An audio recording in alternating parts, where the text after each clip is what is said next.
주 하나님이 말씀하실 때 첫 번째, 두 번째 시간을 가졌습니다. 우리가 다시 한번 정리해 보면 하나님은 우리에게 말씀하시는 분이시다. 근데 어떻게 말씀하시느냐? 성경 말씀을 통하여서 우리에게 말씀하시고 기도하는 과정 가운데 그 기도를 우리에게 인도하심으로 우리에게 말씀하신다라는 것을 우리가 살펴보았습니다. 오늘은 세 번째 시간을 가지고자 합니다. 하나님이 우리에게 어떻게 말씀하시는가? 오늘은 환경을 통해서 말씀하시는 그 하나님에 대해서 우리가 살펴보고자 합니다. 하나님이 어떻게 환경을 통해 말씀하시는가? 우리가 오늘 말씀을 통해서 살펴보기를 원하는데요. 첫 번째로 우리가 알아야 될 것은 하나님은 환경을 통해서도 말씀하신다라는 것입니다. 우리가 지지난주 살펴보았지만 요한복음 5장 17절 그리고 19절 20절에 보면 예수님이 이 땅에 오셔서 하나님의 뜻을 어떻게 행하셨는지를 잘 말씀해 주고 있습니다. 예수께서 그들에게 이르시되 내 아버지께서 이제까지 일하시니 나도 일한다 말씀하십니다. 그러니까 예수님은 이 땅에서 한 번도 자기의 주도권으로 그렇게 하나님의 일을 하지 않으셨습니다. 그러니까 하나님 일을 하실 때는 항상 하나님의 뜻을 살펴보시고 하나님의 뜻대로 일하셨음을 우리가 살펴보았습니다. 그분은 주도적으로 일하실 수 있었음에도 불구하고 늘 하나님의 뜻을 먼저 살피시고 하나님의 뜻대로 행하셨음을 살펴보았죠. 여러분 19절에 보니까 또 이렇게 말씀합니다. 요한복음 5장 19절에 그러므로 예수께서 그들에게 이르시되 내가 진실로 진실로 너에게 이르노니 아들이 아버지께서 하시는 일을 보지 않고는 아무것도 스스로 할 수 없나니 아버지께서 행하시는 그것을 아들도 그와 같이 행하느니라. 그리고 20절에 이렇게 말씀하십니다. 아버지께서 아들을 사랑하사 자기가 행하시는 것을 다 아들에게 보이시고 또 그보다 더 큰 일을 보이사 너희로 놀랍게 여기게 하시리라 말씀하십니다. 그러니까 예수님은 아버지께서 행하시는 일을 보지 않고는 아무것도 스스로 행하지 않으셨습니다. 하나님이 행하시는 일들을 주목하여 보시고 하나님이 행하시는 것들이 발견되면 거기에 동참하십니다. 그리고 하나님은 사랑하시는 아들에게 하나님이 하시고자 하는 일들을 스스로 보여주십니다. 그래서 아들을 예수님은 그 하나님의 하는 일들을 알아보시고 그 일에 동참하신 것이죠. 항상 예수님은 그렇게 행하셨습니다. 왜 그렇게 행하셨겠습니까? 하나님의 뜻을 이루시기 위해 뿐만 아니라 우리로 그렇게 살도록 하시기 위해 스스로 본을 보이셨던 것이죠. 예수님은 하나님이 하시는 일을 주의하여 보셨습니다. 그리고 아버지는 아들에게, 사랑하시는 아들에게 자신이 하고 계신 일을 보여주셨습니다. 가르쳐 주셨습니다. 그럼 예수님이 이 아버지의 행하심을 보았을 때에 예수님은 그 일에 동참하신 것입니다. 이때 여러분 하나님이 하시는 일이 무엇이겠습니까? 하나님이 하시는 일, 하나님은 어제도 일하셨고 오늘도 일하시고 앞으로도 저와 여러분을 위해 일하실 것입니다. 여러분 예레미야 33장 2절에 이렇게 말씀하시죠. 이를 행하시는 여호와, 그것을 만들며 성취하시는 여호와. 우리 하나님이 창세전부터 지금까지 일을 계획하시고 그 계획하신 일을 이루어 가신다라는 것을 우리가 살펴볼 수 있습니다. 여러분 그것을 우리는 무엇을 통해 알 수 있습니까? 환경을 통해 알 수 있습니다. 지금 일어나고 있는 모든 주변의 상황들을 통해서 알 수 있습니다. 주변에서 일어나는 일, 상황, 이런 모든 것. 그래서 환경은 하나님께서 일하시는 일을 보는 하나의 방법입니다. 환경이 바로 하나님이 일하시고 계시다라는 것을 우리가 알아볼 수 있는 방법, 일종의 하나의 방법이라는 것이죠. 특히 어떤 일들은 하나님만이 하실 수 있는 일들이 있습니다. 우리가 살펴보았죠? 예를 들면 사람들을 하나님께로 이끌어 가시는 일, 이것은 오직 하나님만 하실 수 있습니다. 사람은요 절대 스스로 하나님께 나올 수 없는 완악한 존재, 타락한 존재라는 거예요. 그래서 하나님이 이끌지 않고서는 우리가 하나님 앞에 나올 수가 없습니다. 또한 사람들이 하나님을 찾도록 만드시는 이 일도 하나님만이 하실 수 있는 일입니다. 그리고 영적 진리를 드러내시는 것, 그렇죠? 성경 말씀을 깨달아 알도록 하시는 것, 거기서 영적 진리를 발견하도록 하시는 것이 바로 하나님만이 하실 수 있는 일이다라고 고린도전서 우리 2장 9절에서 14절에서 우리가 살펴보았죠. 그리고 성령님이 이 땅에 오셔서 무슨 일을 하시는가 이렇게 말씀합니다. 그가 와서 죄에 대하여, 의에 대하여, 심판에 대하여 세상을 책망하시리라. 그러니까 성령이 아니고서는 우리가 죄를 발견할 수가 없다는 겁니다.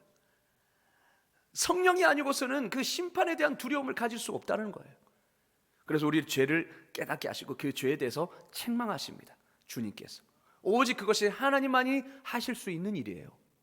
그러니까 우리 주변에 갑자기 내 죄에 대한 두려움, 죄가 깨달아지고 내가 죄인임이 깨달아지고 하나님의 심판이 두려워짐으로 하나님 앞에 나아가게 되는 이 모든 일련의 상황과 과정은 하나님이 하시고 계시다라는 그런 일들이라는 겁니다. 인생에서 우리가 이런 일을 겪을 때에 우리는 이런 일을 주시하여 보면 하나님이 일하고 계시는구나를 알 수 있습니다. 때론 하나님은요, 내 주변에 일어나는 일들이나 환경을 통해서 나를 하나님께로 이끌어 가십니다. 평소에 일에 파묻혀 살면서 하나님을 찾지도 않다가 주변에 일어나는 그 쓰나미, 한번 인생의 쓰나미가 확 닥쳐오면 어떻습니까? 하나님을 찾도록 하나님 만드시는 겁니다. 그 일들을 통해서 주변의 상황과 환경을 통하여서 전혀 하나님을 찾지 않고 그렇게 내 힘만으로 살아가던 내가 하나님을 찾도록 만들어 가시는 것이죠. 그리고 내가 그토록 전부라고 여기고 최고라고 여기던 이 세상의 것들이 이런 인생의 한파가 확 한번 몰아친 이후로는 아무것도 아니게 여겨지게 되는 것이죠. 이 세상의 돈이, 물질이 내 명예가 최고라고 생각하며 그렇게 살아가던 그런 내가 한번 인생의 고비를 한번 맞이하게 된 후로는 이것도 나를 지켜줄 수 없구나, 내 인생을 보장할 수 없구나 라는 걸 깨닫고 영원한 그 하나님의 진리 앞으로 나아가게 되는 우리 경험이 있지 않습니까? 여러분, 이런 하나님께서 하실 수 있는, 하나님만이 하실 수 있는 일들을 우리가 주변과 환경과 상황들을 바라보면 하나님이 일하고 계시구나, 하나님이 지금 나에게 말씀하고 계시구나 라는 알 수 있다라는 겁니다. 하나님은 이렇게 환경을 통하여 우리에게 말씀하십니다. 환경을 사용하셔서 우리가 무엇을 해야 되는 줄을 가르쳐 주신다는 거, 인도해 주신다는 거죠. 그런데 문제가 있습니다. 여러분, 이렇게 환경을 통해서, 상황을 통해서 하나님이 말씀하실 때에 그 하나님의 말씀을 한 번만에 캐치할 수 있으면 얼마나 좋겠습니까? 근데 우리 문제는 이 환경을 제대로 해석할 수 있는 능력이, 지혜가 우리에게 없다라는 겁니다. 왜 그렇습니까? 우리는 늘 자기중심적으로 그 상황을 판단하고 해석하거든요. 내 중심적으로 늘 바라보거든요. 그러니까 나에게 조금이라도 해롭고 어려운 일이 닥치면 우리는 그 일이 나에게 가장 최악의 일이다라고 생각하고 그것을 일단 안 좋은 일이고 일단 하나님이 하신 것이 아니라고 생각하면서 어떻게 해요? 딱 저주라고 여기는 거죠. 그렇게 우리는 내 경험과 내 지식으로 그것을 판단해 버립니다. 그래서 조금만 내 인생에 있어서 안 좋은 일이 닥치면 그것이 저주라고 여기는 거죠. 나쁜 일이라고 여기게 되는 거죠. 반대로 정말 나에게 당장 유익이 되는 일이라면 그게 하나님이 나에게 축복하신 거야, 좋게 보이고 그리고 하나님이 축복하신다고 여기죠. 그러나 그게 아닐 수도 있다라는 겁니다. 그런데 우리는 너무나 자의적이고 너무 주관적이고 자기중심적으로 이 모든 상황과 환경을 보고 판단하고 해석하는 것이죠. 그럼을 통하여서 우리는 너무 자기중심적으로 그 상황을 바라보다 보니까 그 환경을 통하여서 하나님이 정작 말씀하시고자 하고 일하시고자 하는 것을 우리가 발견할 수 없게 된다는 겁니다. 특히 여러분, 가혹하거나 정말로 어려운 그 환경을 이해하는 데 있어서 우리는 그것을 제대로 볼 수 있는 눈이 없습니다. 환경, 그 어려워하고 가혹한 그 환경에 완전히 함몰되어서 매몰되어서 그 환경만 바라보면, 보이는 것만 바라보다 보면 좌절하고 절망하게 되는 것이죠. 그렇다면 우리는 어떻게 환경 속에서 제대로 그 환경을 해석할 수 있을까요? 어떻게 그 환경 속에서 하나님의 말씀을 제대로 캐치할 수 있을까? 어떻게 그 환경을 통해서 진리를 알 수 있을까? 오늘 말씀을 통해 한번 살펴보고자 합니다. 여러분, 먼저 해답을 정말 말씀드리면 하나님의 관점으로 바라보라는 것입니다. 모든 환경과 모든 상황을 내 뜻이 아니라, 나에게 초점을 맞춘 것이 아니라 하나님께 초점을 맞추고 하나님의 관점으로 바라보라는 겁니다. 오늘 그 말씀이 오늘 본문 말씀에 잘 나와 있습니다. 오늘 본문에 회당장 야이로가 등장하죠. 그런데 이 야이로의 딸이 죽어가고 있었습니다. 죽기 일보 직전 너무나 중한 병이 걸렸습니다. 시일을 앞다투는 그런 급박한 상황입니다. 그때 마침 예수님께서 거라사 지방에 가셨다가 다시 가버나움으로, 이 야이로가 사는 이 가버나움으로 돌아오고 계셨습니다. 예수님만을 간절히 기다리던 이 야이로 일행은 예수님이 오셨다는 소식을 듣고는 얼른 가서 예수님의 발 앞에 무릎 꿇고 간청합니다. 제발 내 딸아이를 살려주십시오. 내 딸이 죽게 되었습니다. 예수님이라면 고치실 수 있습니다. 그 발 앞에 엎드려 간청합니다. 근데 야이로는요, 회당장이었습니다. 회당장이라는 게 무엇이냐면 굉장히 큰 영향력을 행사했던 그런 자리였습니다. 위치였습니다. 여러분, 그 당시에 성전이 예루살렘에 있었지만 그 바벨론의 포로로 잡혀간 이후로 예루살렘 성전에서 예배를 못 드리니까 그들은 어떻게 했냐면 저 바벨론 땅에서 회당을 지어서, 회당에 모여서 335 모여서 하나님을 예배하고 율법을 들었습니다. 그 가르침을 받았어요. 그러니까 지금으로 말하면 지교회라고 할 수 있죠. 그러니까 지교회를 관리하고 그 모든 예배와 예전을 계획하고 진행하던 사람이 회당장이었어요. 여러분, 유대 사회는 하나님을 중심으로 모든 종교와 정치가, 사회가 통합된 나라였습니다. 그러니 이 회당장의 위치가 얼마나 컸겠습니까? 그런 그가 지금 공개적으로 예수님의 발 앞에 엎드렸습니다. 그런 쉽지 않은 선택이었어요. 그러나 야이로는 수많은 사람들이 바라보아도 개의치 않았습니다. 왜냐? 예수님이라면 죽어가는 딸을 살릴 수 있으시다는 믿음이 그에게 있었기 때문입니다. 예수님이라면 그 일을 행하실 수 있다는 그 믿음, 그거 하나 때문에 사람들이 보든 말든 사람들의 눈치를 개의치 아니하고 예수님의 발 앞에 엎드린 것입니다. 예수님은 그 심정을 헤아리시고 야이로의 집으로 발걸음을 옮기십니다. 바쁜 가운데서도. 그런데 그 과정에 혈루증을 앓던 여인, 수십 년간 혈루증을 앓던 여인이 예수님의 발걸음을 멈추게 합니다. 안 그래도 급한 상황에 그 한 시간을 앞다투는 그 상황, 절박한 상황 속에서 혈루증 여인을 앓던 그 여인이 그 발걸음을 멈추게 하고 시간을 지체케 합니다. 그 순간, 그러던 순간, 지체하던 그 순간 비보가 전해 왔습니다. 회당장의 딸이 죽었다는 소식이었습니다. 이미 딸이 죽었으니 예수님이 이제는 오셔도 소용없다라는 그런 전갈이었습니다. 하지만 예수님은 그 소식을 들으셨음에도 어떻게 합니까? 발걸음을 멈추지 않으십니다. 오히려 이렇게 말씀하십니다. 두려워하지 말고 믿기만 하라. 그래야면 딸이 구원을 얻으리라. 두려워하지 말고 믿기만 하라. 여러분, 읽고 야이로의 집에 도착했습니다. 모든 사람이 이 아이를 위하여 울며 통곡하고 있었습니다. 왜? 죽었으니까요. 숨이 멎었으니까. 의학적으로 이미 심정지된 상태였습니다. 모든 사람이 포기하고 절망하고 있었습니다. 울고 있었습니다. 통곡하고 있었습니다.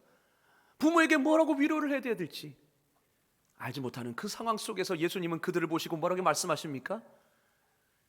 울지 말라. 울지 말라.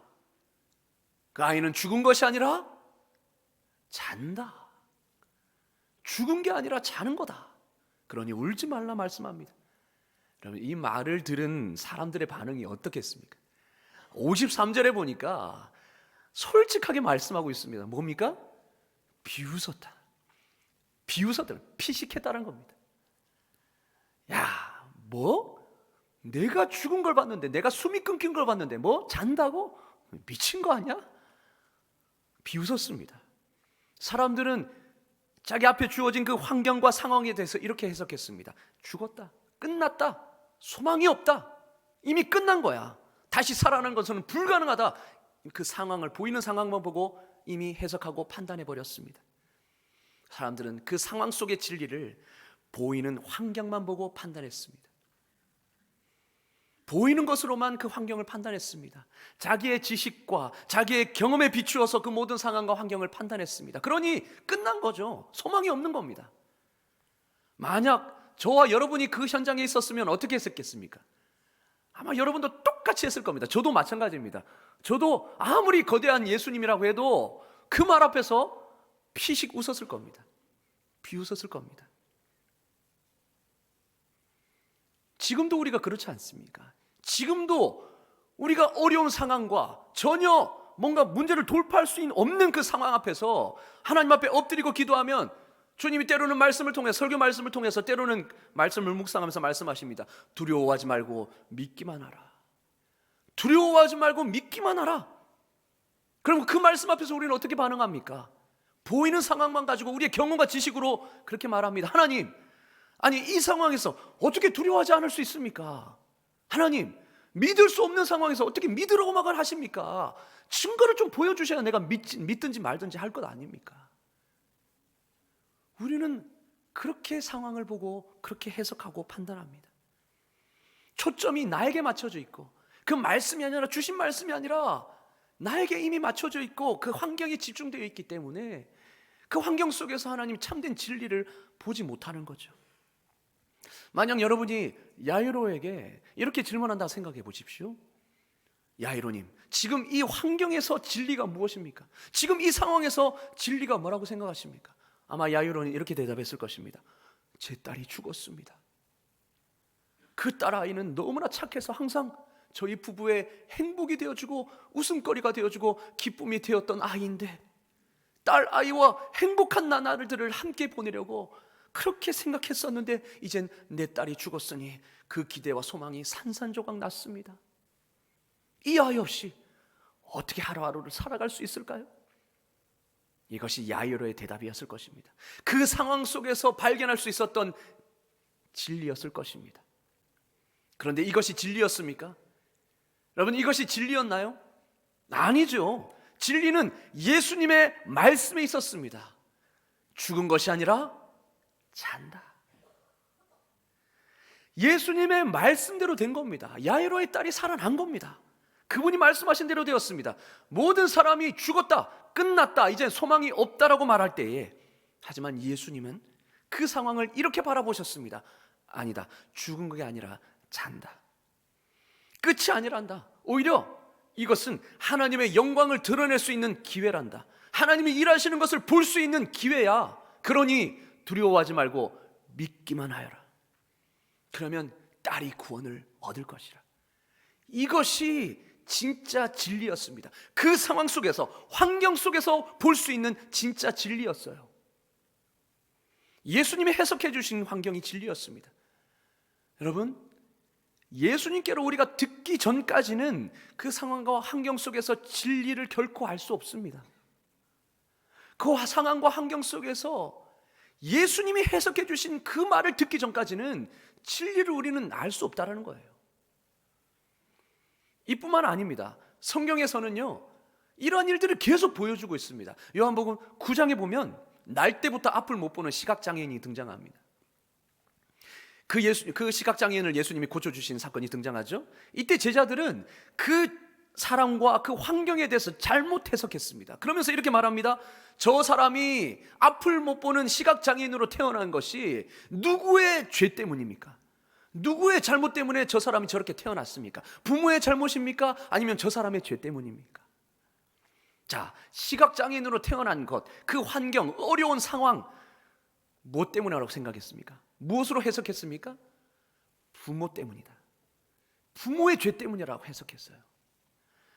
여러분, 우리도 이렇게 생각하지 않습니까? 만약에 자녀가 잘못되거나 자녀가 아프면, 자녀가 뭔가 시험에 떨어지거나 상황이 계속 꼬이면 어떻게 생각합니까? 아, 자식이 잘못된 게 꼭 내 탓 같고, 내가 저 애들에게, 저 아이에게 내가 잘해줄 수 있었는데 내가 그때 잘해주지 못해서 저렇게 된 것 아닌가, 늘 내 탓으로 생각하지 않습니까? 이게 우리의 생각과 우리의 상황을 해석하는 방식이에요. 부모가 잘못해서 부모의 죄 때문에 그렇게 된 것 같은 자책감. 하지만 예수님이 그 사람과 환경에 대해서 참된 진리를 보여주셨습니다. 그게 아니야. 뭐라고 말씀하십니까? 요한복음 9장 3절 다 같이 읽겠습니다. 시작. 예수께서 대답하시되 이 사람이나 그 부모의 죄로 인한 것이 아니라 그에게서 하나님이 하시는 일을 나타내고자 하심이라. 아멘. 뭐라고 말씀하십니까? 아니야. 부모의 죄 때문이 아니라 이 사람을 통하여서 하나님이 나타내고자 하시는 그 일 때문이라. 예수님의 해석은 그 상황 속에서 참된 진리는 바로 이것이었습니다. 하나님이 행하실 그 일을 나타내기 위해서 이런 상황이 주어졌다. 여러분, 이것이 그 상황에 대한 제대로 된 해석이었고 그 환경에 대한 진리였습니다. 여러분, 우리는요, 그 상황 속의 진리를 내 생각과 내 지혜로는 볼 수가 없습니다. 여러분, 왜냐? 우리는 자기중심적이기 때문에 모든 초점이 나에게 맞춰져 있기 때문에 나 중심적으로 판단하기 때문이죠. 그래서 나에게 좋은 거면 좋은 일이고 나에게 조금이라도 해가 되는 일이면 그건 나쁘고 저주된 일이라고 우리는 판단하기 쉽다는 겁니다. 그러나 그것이 아닙니다. 상황 속의 진리를 여러분 절대 환경만 보고 보이는 것만으로 보고 판단하지 마십시오. 하나님께 듣지 않는 한, 우리가 주님께로부터 듣지 않는 한 그 상황과 환경 속에서 진리를 절대 깨달을 수가 없습니다. 그분이 그 모든 상황 속에서의 진리가 되십니다. 그분이 하시는 말씀이 옳은 것입니다. 많은 경우 환경은 우리 눈에 나쁘게 보입니다. 많은 경우 그렇습니다. 특별히 가혹하거나 어려운 환경은 더욱 그렇습니다. 우리는 이 어렵고 혼란스러운 환경에 부딪히면 위축이 되죠. 위축이 되고 조급해집니다. 그 환경에 푹 빠져서 하나님을 바라보면 항상 하나님을 오해하게 됩니다. 아니, 예를 들면 하나님은 나를 사랑하지 않으셔, 하나님은 공평하지 않아, 이렇게 하나님을 오해하게 된다는 거예요. 하지만 이것이 옳습니까? 이건 모두 하나님에 대해서 오해하는 것입니다. 잘못 아는 것입니다. 여러분은 비극적이고 혼란스러운 환경에 푹 빠져서 기도하는 중에 하나님을 원망해 보신 기억이 있으십니까? 경험 있으십니까? 아마 다 한 번쯤은 그렇게 해보셨을 겁니다. 혼란스러운 환경에 푹 빠져서 그 환경만 바라보다가 참된 그 하나님의 일하심과 하나님의 진짜 뜻을 바라보지 못해서, 깨닫지 못해서 하나님을 원망하고 불평하고 의심했던 그런 경험들이 여러분 다 있을 것입니다. 기도하면서도. 아마 그때 여러분은 하나님의 사랑과 지혜에 대해서 의문을 가졌을 것입니다. 하나님, 저를 사랑하신다면서 왜 그때 저를 말리지 않으셨습니까? 하나님, 저를 사랑하신다면서 왜 그 상황에 그냥 저를 내버려 두셨습니까? 마치 이 모든 것이 끝난 것으로 생각하며 하나님이 잘못했고 하나님께서 이 모든 상황에 책임이 있다는 듯이 그렇게 우리가 원망하지 않습니까? 이러듯 힘든 환경에 푹 빠져서 하나님을 바라보면요, 잘못된 결론에 이를 수밖에 없는 겁니다. 하나님은 나를 사랑하지 않고, 하나님 나를 버리시고, 하나님은 없어. 여러분, 그러면요, 하나님이 이 일을 통해 진짜 말씀하시고 일하고자 하시는 것을 우리는 경험할 수가 없는 겁니다. 깨달을 수가 없는 것입니다. 사랑하는 성도 여러분, 이 한 가지만은 꼭 기억하시길 바랍니다. 하나님은요, 한순간도 우리를 버리신 적이 없으십니다. 아멘, 아멘. 하나님은 한순간도 우리를 사랑하시지 않은 적이 없으십니다. 십자가에서 이미 그분의 절대적인 사랑을 영원토록 우리에게 보여주셨습니다. 증명해 주셨습니다. 그 사랑은 절대 변하지 않습니다. 하지만 우리는 환경에 파묻혀서 그 상황만 보고 하나님을 오해하는 것이죠. 그러면 어떻게 해야 될까요? 그럼 어떻게 해야 돼요? 어떻게 해야 그 상황 속에서 진리를 제대로 들을 수 있고 볼 수 있을까요? 그럼 먼저 우리는 그 상황 속에서 하나님께 나아가야 합니다. 어떤 상황 속에서도 하나님의 사랑을 의심하지 말고 그 상황에서도 하나님께 나아가야 합니다. 그래서 내 환경에서 하나님의 관점으로 그것을 보게 해달라고 기도해야 합니다. 하나님, 왜 이 시간을 저에게 주셨습니까? 왜 이 어려운 상황을 저에게 허락해 주셨습니까? 그리고 하나님의 마음을 가지고 내 환경을 다시 한번 되돌아보십시오. 기도하는 가운데 하나님이 주신 그 마음을 가지고 그 상황을 되돌아보십시오. 그러면 성령님이 하나님의 말씀을 가지고 내 환경을 하나님의 관점에서 이해하도록 도와주실 것입니다. 성령님께서 하나님의 말씀을 가지고 그 상황 속에 하나님의 관점으로 바라보도록 우리를 인도해 주실 것입니다. 그분이 내가 처한 환경의 진실, 그 진리를 깨닫게 해 주신다는 것입니다. 죽은 것이 아니라 잔다, 그것이 끝이 아니라 이것을 통해서 하나님이 행하실 일이 있는 거야. 지금 하나님이 너를 통해 역사하고 있는 거야. 그러니 두려워하지 말고 믿기만 하라. 성령님이 우리를 이 말씀 가운데로 인도하시는 것입니다. 진짜 진리로 인도하시는 것입니다. 여러분, 영화배우 신현주 씨를 여러분 아실 것입니다. 제가 얼마 전에 신현준 씨의 간증을 한번 본 적이 있었는데요. 그런 일이 있었더라고요. 이 신현준 씨가 굉장히 활발하게 일하고 있었을 때입니다. 바쁜 일상을 보내고 있었죠. 영화 배우로서, 여러분 잘 아시는 영화 배우로서 활동하고 있었고, 또 영화 제작에도 참여하고 있었습니다. 그리고 여러분 잘 아시는 연예가 중계라는 그 MC를 10년째 그렇게 하고 있었죠. 또 대학 교수 출강도 하고 있었습니다. 그러니 이 지방 사업차 뭐 이렇게 출강하는 일이 잦고 지방에 왔다 갔다 하면서 여러분 쉴 틈도 없이 그렇게 일을 하고 있었어요. 계속 무리하게 일을 진행하고 있었죠. 근데 어느 순간 어느 날 안 좋은 루머가 돌기 시작합니다. 뭐냐? 신현주 씨가 어떤 사람에게 아주 못되게 굴었다. 아주 버릇없게 행동했고 아주 못되게 행동했다. 갑질했다는 거죠, 소위. 여러분, 연예인은 이미지가 생명입니다. 이미지로 먹고 사는 거죠. 그런데 이미지가 실추되면 어떻습니까? 모든 광고가 끊기고 수입이 다 끊겨버립니다. 찾지 않습니다. 한순간에 못된 놈으로 낙인 지켜버리는 거죠. 그러니 어쩔 수 없이 모든 프로그램에서 하차한 겁니다. 자기의 뜻과는 상관없이 억울한 상황이죠. 왜냐? 자기는 그런 적 없는데 그런 소문이 어디서 나왔는지 처음에는 화가 많이 났다고 합니다. 왜 나한테 이런 일이 생기나? 그때도 크리스찬이었기 때문에 기도를 했습니다. 하나님, 제가 뭘 잘못했습니까? 원망을 한 거죠. 하나님, 왜 나한테 이런 시련을 주십니까? 왜 이 시간을 나한테 주십니까? 그때는 이해할 수 없었습니다. 뭐 어쩌겠습니까? 뭐 수입이 끊겼죠. 뭐 할 일이 없죠. 그냥 집에 있는 겁니다. 집에 있는 시간이 많아지면서 아내와 자연스럽게 대화할 수 있는 시간이 많아졌어요. 아내의 마음도 알게 됐습니다. 자녀가 그때는 아들 둘만 있었어요. 그런데 아내가 딸이 있었으면 좋겠다 이렇게 대화하면서 말을 한 겁니다. 왜냐? 이제 나이가 들고 다 하면 이제 친구가 필요하다는 거죠. 딸이 여러분 친구가 되지 않습니까? 딸이 필요하다는 거예요. 그래서 딸을 하나 더 낳았으면 좋겠다라고 그렇게 대화하면서 그러면 아내가 원하는 대로 한번 딸을 한번 계획해보자. 근데 신현주 씨 나이를 아시죠? 여러분 늦게 결혼했지 않습니까? 이제 나이가 많다 보니까 걱정이 되는 겁니다. 과연 건강한 딸을 낳을 수 있을까? 지금 이 몸으로 건강한 딸을 낳을 수 있을까? 그래서 검사를 받기 위해서 병원을 갔어요. 근데 검사를 끝내고 의사 선생님이 하는 말이 쉬지 않았으면 신현주 씨 당신 죽을 뻔했습니다. 어떻게 이 몸이 이 지경까지 됐는데 이제 병원에 찾아왔습니까? 이렇게 말하는 거예요. 그 말을 듣고 깨달았습니다. 이 일이 없었다면, 나에게 이 일이 없었다면 쉬지 않고 일했을 것이고 그러다가 객사했을 거라는 거예요. 죽을 수도 있었다라는 거예요. 만약에 그 일이 없었더라면 난 이미 죽었을 겁니다라고 신현주 씨가 고백합니다.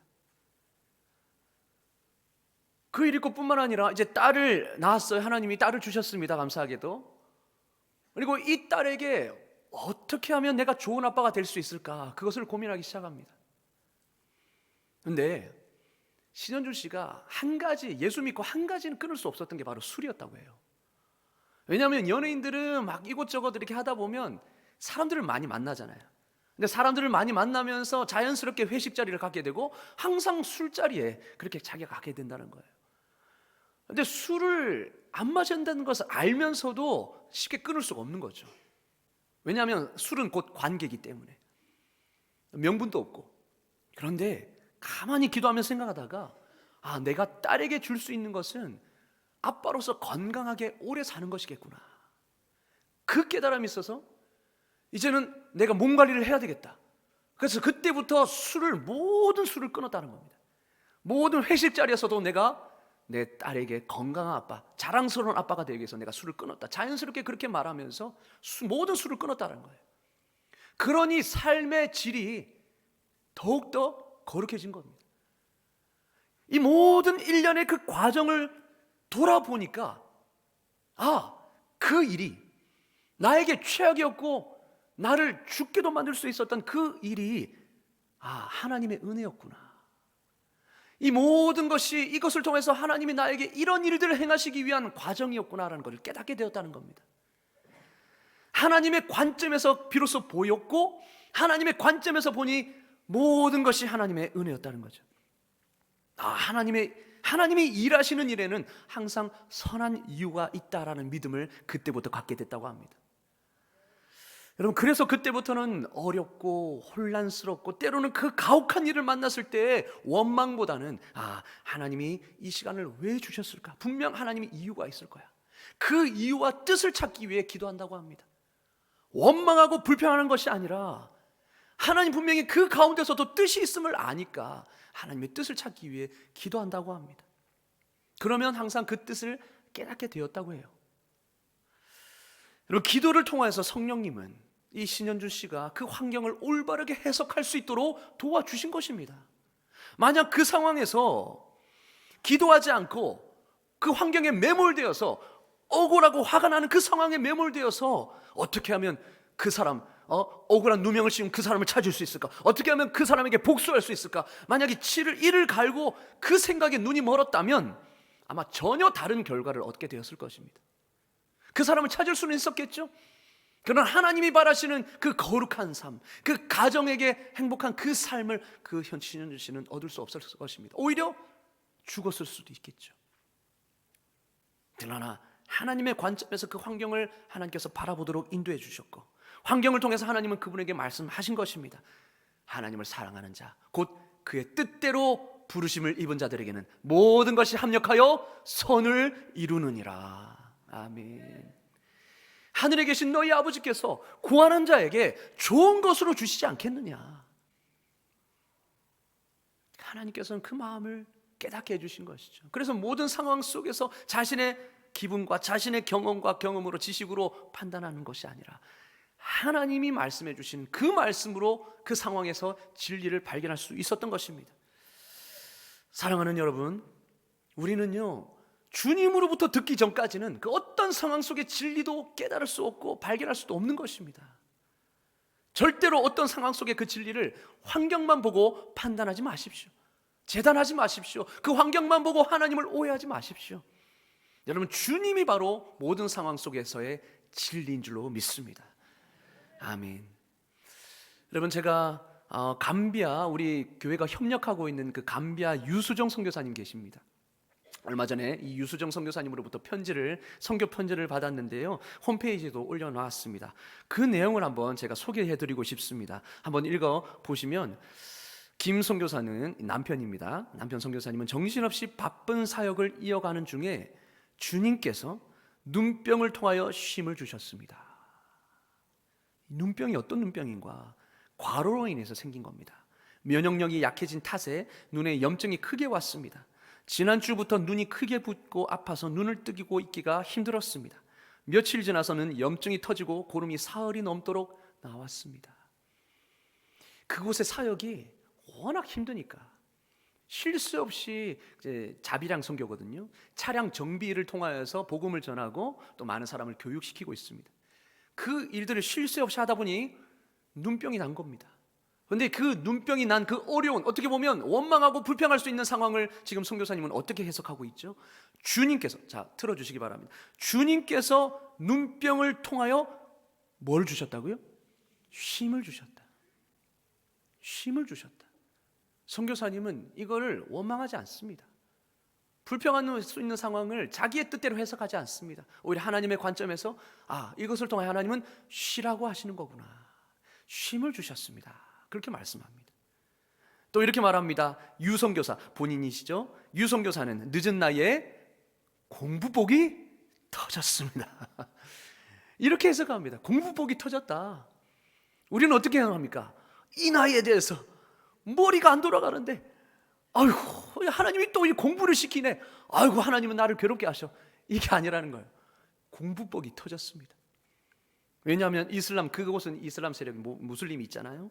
이 무슬림에게 복음을 전하기 위해서는 이 이슬람 논중법을 배워야 하는 것입니다. 이것을 다루는 미국 대학의 교육과정을 지난달 중순부터 청강하게 되었습니다. 9월부터 석사과정을 시작하기를 희망하는데 과연 감당할 수 있을지 자신을 시험해보고자 합니다. 또한 2년 정도 예상되는 창조과학 전문가 과정 이수를 목표로 3월 중순부터 기초과정을 시작하게 되었습니다. 어떻게 보면 힘들 수 있는 그 상황 속에서 뭐라고 고백합니까? 공부복이 터졌다. 그리고 자녀에 대해서 이렇게 고백합니다. 다감이, 저번에 우리 주일 저녁에 오후 때 우리가 보았죠. 다감이가 어떻습니까? 이 공부 스트레스, 또 학교 가면 본인이 많이 피부색이 다르잖아요. 다 흑인인데, 아프리카인인데 자기만 이제 아시아인이니까 이 피부색이 다르다 보니까 이제 학교부터 좀 이렇게 왕따를 당한 거죠. 이 관계 속에 어려움이 있었습니다. 그러다 보니까 스트레스, 또 더운 지역이다 보니까 제대로 물이 나오지 않죠. 그러니까 제대로 이제 머리도 감지 못하니까 염증이 생겨서 탈모가 일어난 겁니다. 아이가 너무나 안타깝더라고요. 근데 이렇게 말합니다. 다가미는 1년 전까지 한글과 영어 모두 문맹이었는데 작년 2월부터 시작된 심한 두피 염증과 탈모로 인하여 홈스쿨을 시작하면서 읽기 실력이 부쩍 좋아졌습니다. 그전에는 문맹이었는데 오히려 이 상황 때문에 홈스쿨링 하면서 읽기 실력이 부쩍 늘었다는 거예요. 이 상황을 지금 하나님의 관점에서 다 보고 있습니다. 그리고 다가미와 이레는 오전에는 공부하고 오후에는 홈스쿨링의 일환으로 가사일 돕기와 함께 감비아의 풍요로운 자연을 자유롭게 경험하고 있습니다. 여러분, 저는 이 편지를 보면서 유수정 선교사님이 이 하나님의 관점으로 모든 환경을 바라보고 있구나라는 것을 느꼈습니다. 늘 하나님과 환경을 통해 소통하며 교제하고 있구나라는 걸 느꼈어요. 여러분, 감비아, 그 아프리카, 여러분 잘 모르시죠? 감비아. 저도 선교사님 아니면 잠비아는 들어봤는데 감비아는 처음 들었거든요. 감비아에 대해서 모르지 않습니까? 그만큼 열악한 환경인 겁니다. 아프리카 중에서도 알아주지 않는 그 감비아의 어렵고 척박한 그 환경 속에서 그곳에서도 하나님의 선하심을 경험하며 살아가고 있는 겁니다. 여러분, 다음은 환경이 어렵거나 혼란스러울 때 어떻게 대응해야 하는지 이 헨리 블랙가비 목사님이 정리해 놓은 내용입니다. 제가 시간이 많이 없기 때문에 한번 읽어보겠습니다. 환경이 혼란스러울 때 우리 다 같이 한번 읽어볼까요? 시작. 하나님이 십자가에서 이미 그분의 절대적인 사랑을 영원히 표현하셨음을 마음에 새기십시오. 그 사랑은 절대 변하지 않습니다. 환경에 푹 빠진 채로 하나님이 어떤 분이신가를 이해하려고 노력하지 마십시오. 하나님께 나아가서 하나님의 관점에서 환경을 보게 해달라고 기도하십시오. 성령님의 인도하심을 기다리십시오. 그분은 하나님의 말씀을 가지고 환경을 이해하도록 도와주실 것입니다. 당신 삶의 초점을 하나님께 맞추십시오. 당신의 환경을 통해 하나님이 하고 계신다고 생각되는 일에 당신 삶의 초점을 맞추십시오. 하나님이 당신에게 하라고 말씀하시는 모든 일을 하십시오. 하나님이 당신의 인생에서 당신을 통해서 그분의 목적을 이루시는 것을 경험하게 될 것입니다. 아멘. 여러분, 정리합니다. 하나님은 환경을 통해서 우리에게 말씀하십니다. 내가 겪는 나쁜 일과 어려운 환경을 올바로 이해하기 위해서는요, 여러분, 우리는 하나님의 관점에서 바라보아야 합니다. 하나님의 관점에서 바라보고 기도하면 하나님은 그 하는 말씀을 가지고 진리를 깨닫게 하실 것입니다. 그 깨달은 그 진리, 하나님의 뜻을 분별하여서 내 삶의 초점을 그분께 맞춰 나갈 때에 우리는 그 진리를 깨달으며 그분이 하시는 대로 우리가 인생을 순종하면 하나님이 우리의 인생에서 우리를 통하여서 그분의 목적을 이루시는 것을, 우리에게 말씀하시는 것을 여러분 경험하게 될 것입니다. 여러분, 이런 모든 우리의 삶이 이러한 삶이 되어서 날마다 환경을 통해서 하나님의 진리를 깨닫고 하나님의 뜻을 분별하여 하나님을 날마다 경험할 수 있는 저와 여러분 될 수 있기를 주의 이름으로 축원합니다. 아멘. 기도하겠습니다. 하나님, 항상 선하신 뜻으로 우리 가운데 역사하시고 일하시는 하나님, 우리는 연약하여 어려운 환경 속에서 늘 하나님을 오해하지만 하나님은 한 번도 우리를 버리신 적이 없는 줄로 믿습니다. 늘 하나님의 관점으로 상황과 환경을 바라볼 수 있는 눈과 지혜를 주시옵소서.